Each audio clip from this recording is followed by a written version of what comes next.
Pete the cat, trick or Pete?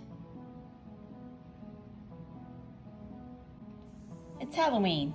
Pete the cat is excited to go trick-or-treating in his superhero costume. I hope nothing too spooky happens, says Pete.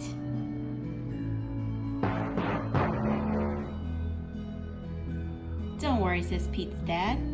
We have our flashlights. Let's go trick-or-treating, says Pete.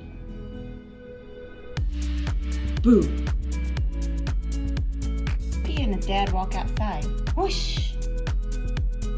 The wind rustles the leaves. Pete sees something moving in the trees. It's just an owl. That wasn't too spooky, says Pete. They arrive at a neighbor's house. Pete rings the bell.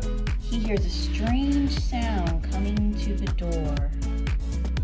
It's just Callie, Pete says. She's not too spooky. Callie joins Pete and his dad trick-or-treating. At the next house, there is something in the yard. Phew. It's just a scarecrow, says Pete. That's not too spooky.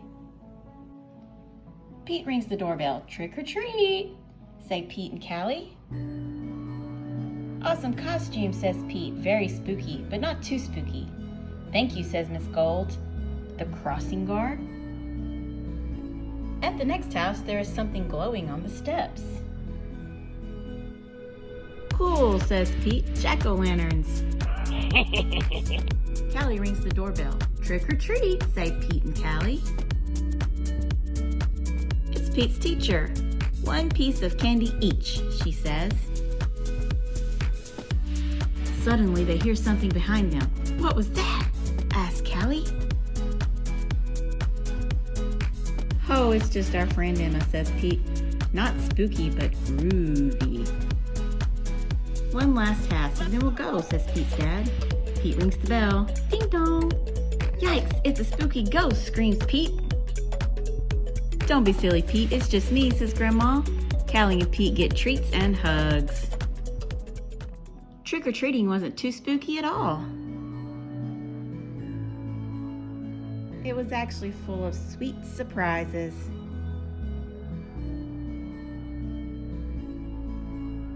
Happy Halloween!